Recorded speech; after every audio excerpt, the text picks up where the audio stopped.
Okay, so when we talk about anything in applied morality, which we're doing now, hopefully we learned enough of the underpinnings that we can start actually looking at something, and we'll look at life issues, abortion in particular.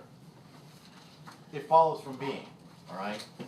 So we'll do that, and then the last slide I'll show you biblical basis.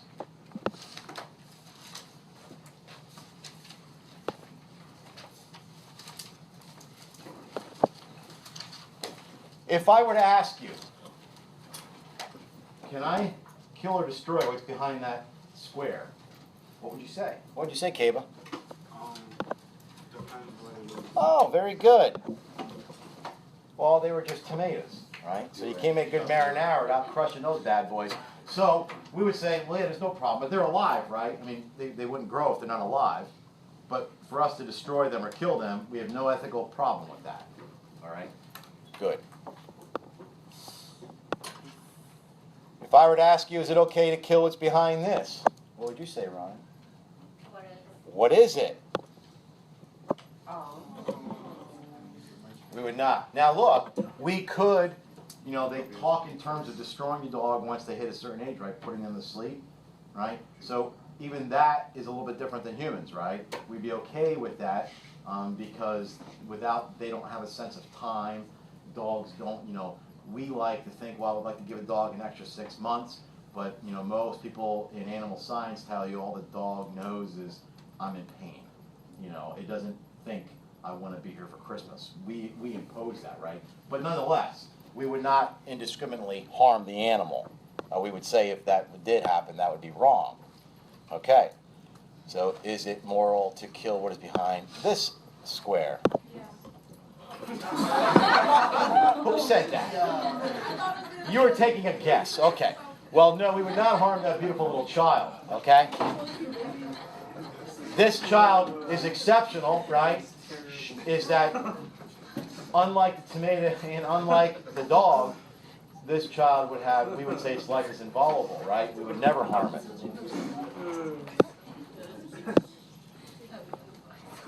That's okay. Last period, they would kill the dog. They didn't even care.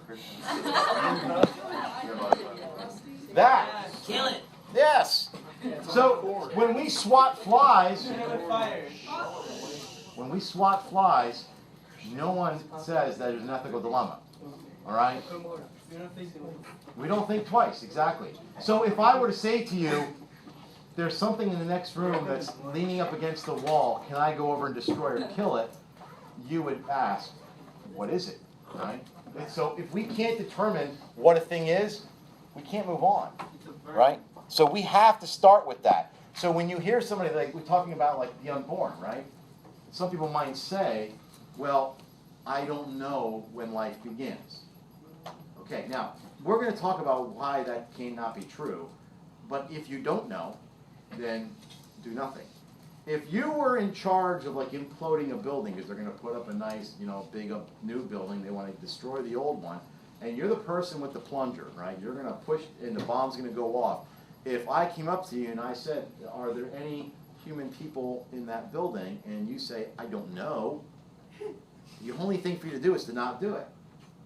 But have you not heard, and I don't want names, have you not heard people say, I don't know when life begins? I mean, if you don't know when life begins, by the way, go down the hall to Mrs. Buchanan. That's settled science. We talk in terms of settled science, right? And rightfully so, like with global warming. Like, why are people deniers? It's settled science. Okay, fine. But we also know when life begins. That's settled science. There's no question of that. We've known that. Embryology has proven it. You have a sperm meets an egg. Once it's fertilized, you have an embryo. New gametic material. Unique to both parents. It's alive. That's just biology. It has nothing to do with theology or philosophy. Okay? It's just biology. But people say, I don't know. So we can't, so if a person doesn't know what the unborn child is, then like the images behind the square, you can't make a decision. All right? So we will say that judgments of morality are always based on being. So I won't make a judgment until I know what it is. If I say, well, come over with me, and you can look what's up against the wall, and if it were, a cat, you'd say, well, no, I'm not going to give you permission to hurt that cat. If he saw it was a spider, he'd say, well, yeah, squash it, all right? But wait, it depends on what culture you have, though. Well, okay, let's not needle it. You get the analogy, right? Yeah, but like, again, like, you know, I probably just want to... No. We're in the head.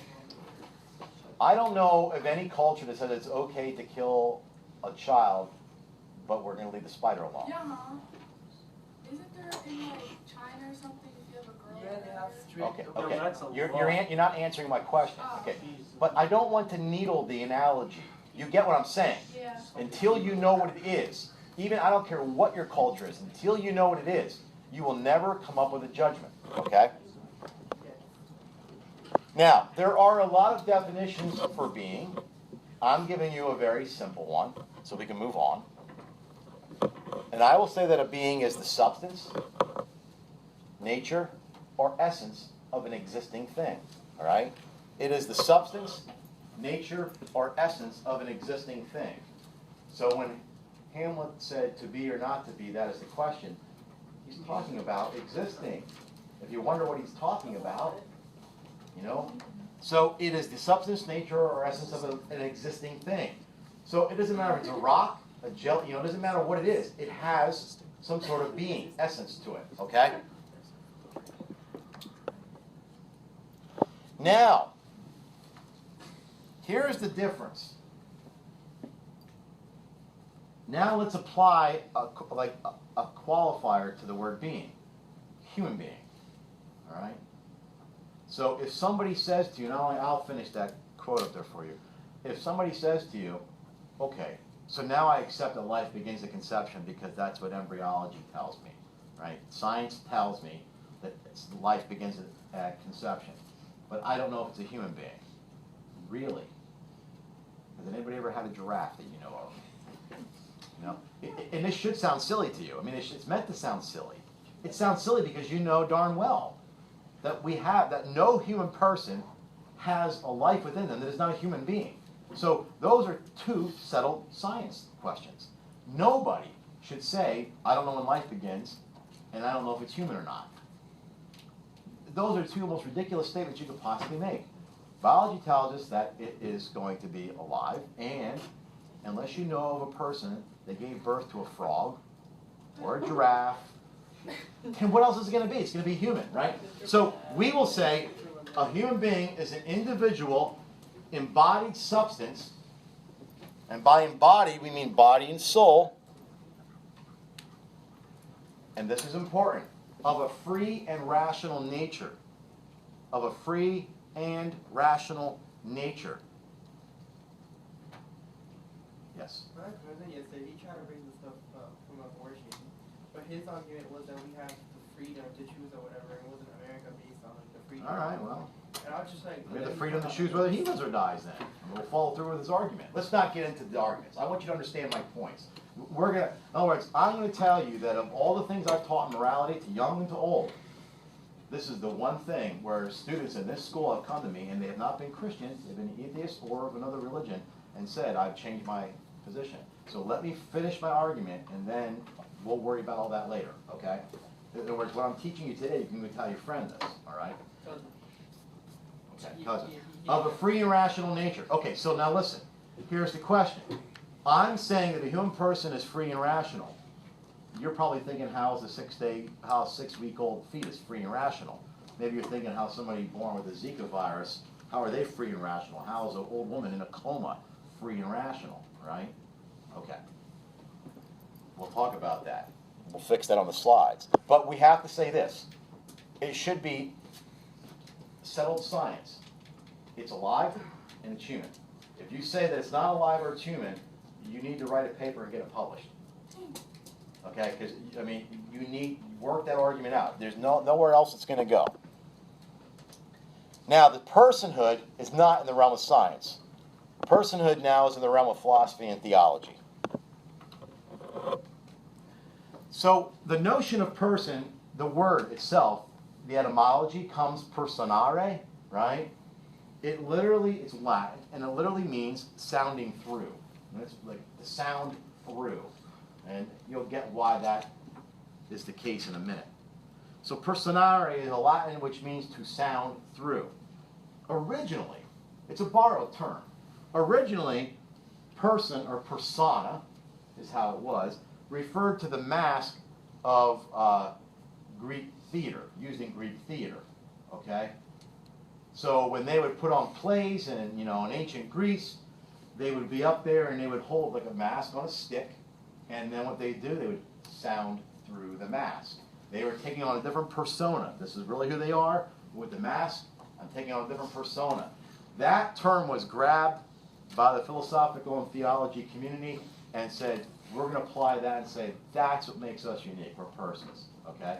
So now we'll have to say, well, if it's settled science that it's a human life, I mean, if that's settled science, how do we determine whether or not it is or is not a person?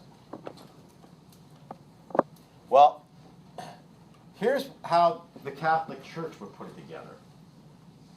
We cannot conceive of a human being who's not a person. I mean, isn't that at the root of all our atrocities in the world? Whether it be racial or ethnic, they have declared certain people not persons. That has been our issue all along. So the Catholic Church says we have no concept of a human being that's not a person. And if you say, well, I don't believe it's a person yet, then you have to come up with criteria. What is your criteria? My criteria is free and rational, right? And I'll explain how even a baby can have that. But you're going to have to explain that. So in the Constitution, according to how it's interpreted by the Supreme Court and Roe v. Wade, when in the United States does a human being become a person? Anybody know? When are you guaranteed constitutional rights? What must happen? It's simpler than you think. You have to be born. The minute that the baby is outside of the vaginal cavity of the woman, personhood. Okay. Atheists, Peter Singer, Sam Harris, find that to be the most, ridiculous, irrational statement you can make. So, inside, non-person, outside, person. Sam Harris says, if the word child has any meaning, then why does not the word unborn child have meaning? Peter Singer, the ethicist from Princeton, says, you're not a person until you have self-awareness. When does self-awareness happen? 5 or 6 months of age. So you're saying that he thinks a parent should have the right to abort that child up to 5 or 6 months? Yes. Is that shocking to me? Yes. Is it rational? It's very rational. See, he's consistent. If you say it becomes a person because it's outside the vaginal cavity, that is inconsistent and irrational. The other way may be atrocious, but at least he's consistent. So I'm not going to get graphic on you, but do you know what a partial birth abortion is? They will turn the child around, so it's breech, right? Legs first. That's the opposite of what it should be, by the way. That's why they call it breech. And then they will leave the head in the vaginal cavity, collapse the skull, and then remove it. Because part of it, partial birth, part of it was still in. But this is what our country supports, okay? I mean, so I'm not saying that's every country, every state. Some states have limits on this, right? Now, the guy in Philly, I can't think of his name right now, that got arrested at his abortion facility is because he was sometimes finishing the abortion out after birth, all right? Now, according to Peter Singer, what difference does it make? And if you believe personhood, if you believe personhood comes from free and rationality, the way I'm going to explain it, you're going to have to go all the way back to conception. If you follow Peter Singer would say, what was wrong with that guy did? So what? It's not a person. Yeah, it's a human being, but it's not a person. The Catholic Church steps in, and so does a lot of philosophers, and say, how do you have a human being that's not a person? And do you lose your personhood if you become, brain damage later on? We say no. Okay?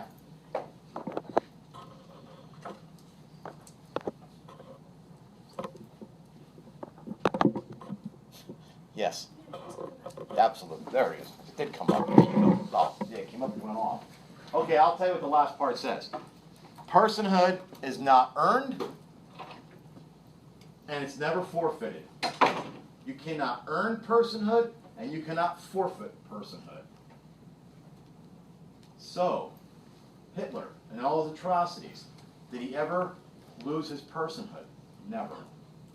Mao Zedong, responsible for what, 50 million people dying?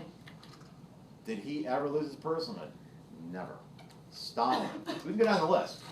You know, I don't care, you know, Jim Jones, you name it. Find the most atrocious person that ever lived, they were still a human person, all right? You cannot earn it, and if you cannot earn it, it means you cannot lose it. It's not forfeited. It comes just from your nature, okay?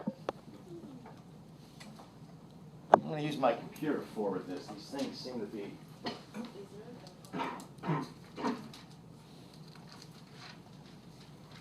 is going on here?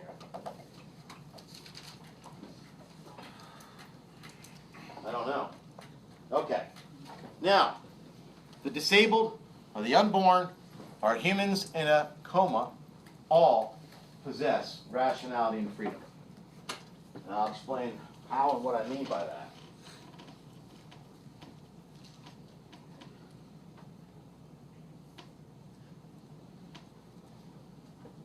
When there are aspects proper to a person, and by aspects I mean free and rationality, when they are present, we will say they are actual. They have been actualized in us, right? So Ryan is a free and rational human person. They have been, we'll say, an act or actuality, however you see me say it. Act and actuality mean the same thing here. It's the perfection of a thing. So within Ryan, rationality and freedom has been perfected. Now, I'm not saying she's perfect. You don't hear it like that. These aspects of rationality and freedom have come to their fruition, and they are now present within Ryan. So, act is the perfection of a thing, because the aspects that were proper to that person are now present. Okay? We will contrast this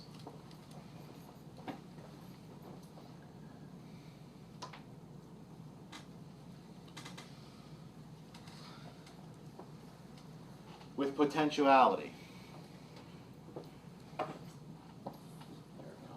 It's really a slow mode today. When an aspect proper to a person is not present, we will say they are potential. So when Ryan was 6 months old, rationality and potentiality for her were still in its potency. They were there, but they were not yet actualized, right? Which is why we have limits on ages, like according to people being guilty, right? Like in most religions, you're not really thought to be at the age of reason until 7 or 8.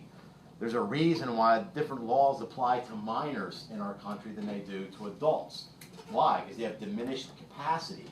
They are still human persons. They still have the potency of it, but it has not been fully realized. At your age, fully realized, okay? Let's not get into how the brain is developed and stuff. So, an act is the perfection of a thing. Potency is the power of a thing.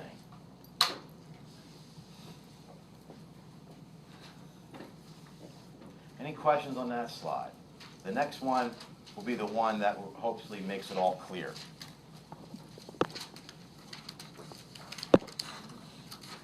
Okay, now my thing's working. The internet must have been shot for a little bit there. If I ask you on a quiz, what is the potentiality of an acorn? You will say a sapling or a tree, right? Now, that's an acorn. That's not going to become a gorilla. It's not going to become a pine tree. It's not going to become an ear of corn.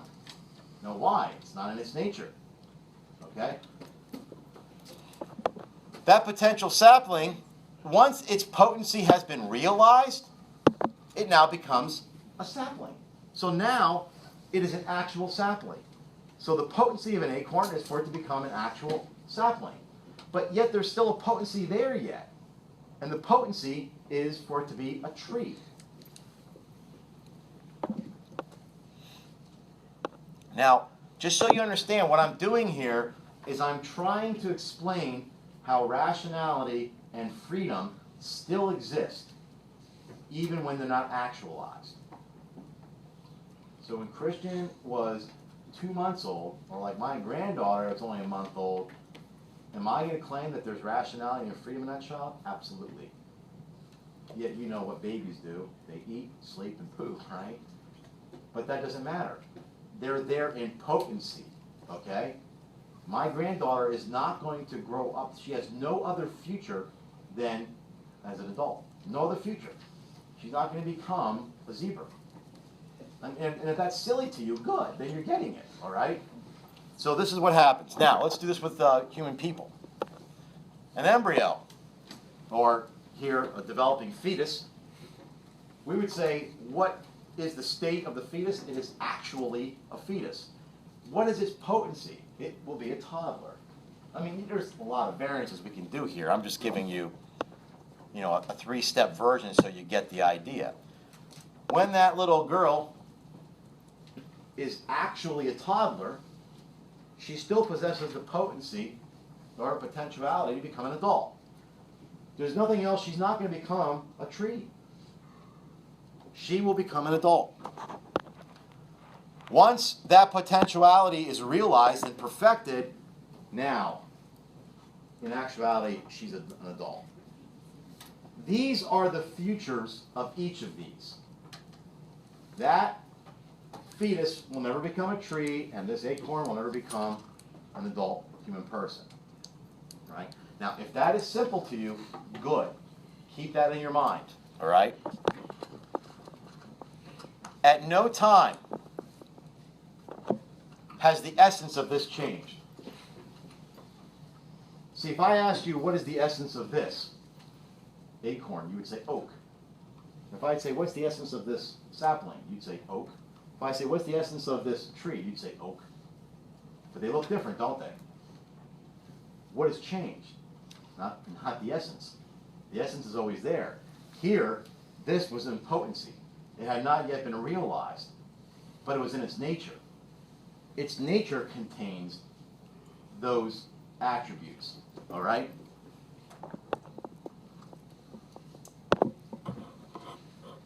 On this side, the essence has always been a human. Even if they did not look the same, right? An embryo to a toddler to an adult, the essence is always human. So how then did rationality and freedom exist in this fetus, in potency?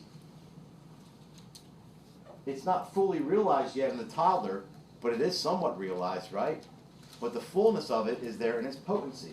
With this lady, it is there in actuality. If she went senile, it would return to a state of potency. In other words, the essence of the human person never changes. Only what we would call the accidents, right? So we will say, are we doing this again now? There it is. We would say only the accidents changed. Nothing substantial to the thing's essence. Only the accidents changed. Nothing substantial to the thing's essence. So we're going to go back and say with abortion that we cannot, and I haven't even defined abortion for you, by the way, yet. We're going to worry about that another day. What we are saying is, if somebody says, are you trying to tell me that the life of a, by the way, when you're talking of like an embryo that's just been fertilized, you're talking about something that's about the size of a period on a sentence, right? The tip of a pencil. So you're telling me that has the same essence as a human person? Yes. Nothing's changed genetically from that moment to now for you. So you're telling me there's no difference between the two? No, I didn't say that. What is the difference? Right there. The accidents are different. But a person could think, the embryo can't think, because the embryo has those qualities in potency. We have it in actuality. In other words, a person that is deaf doesn't lose an aspect of their personhood. Their hearing is not actualized. Even if, ideally the human person should have the actualization of hearing. For them, it never was actualized. But the nature doesn't change. So when we say what does it mean for like other aspects of the human person? Well, we can think, we can hear, we can see. What about blind people? What about deaf people? They haven't had them actualized. But they're no less human beings. They're still, their nature is still there. All right? So if we're starting out by saying, what is a thing? What we are saying is, what is its nature? We're not saying, what is its stage? That's the confusion. All right?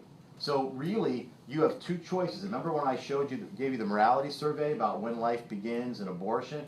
Remember I told you have two choices? Your choice is at conception or at some other point that you've determined by criteria, like Peter Sanger, who might say, well, it's when they're self-aware. So you'd have to be okay with killing a 5-month-old because they're really not self-aware. And if that is, an atrocity to you, well, I'm glad, but to say that it happens when a person's born is kind of ridiculous. I mean, and most people say that because everybody knows preemies. So what? If a child's born a month early, do we still have to wait a month?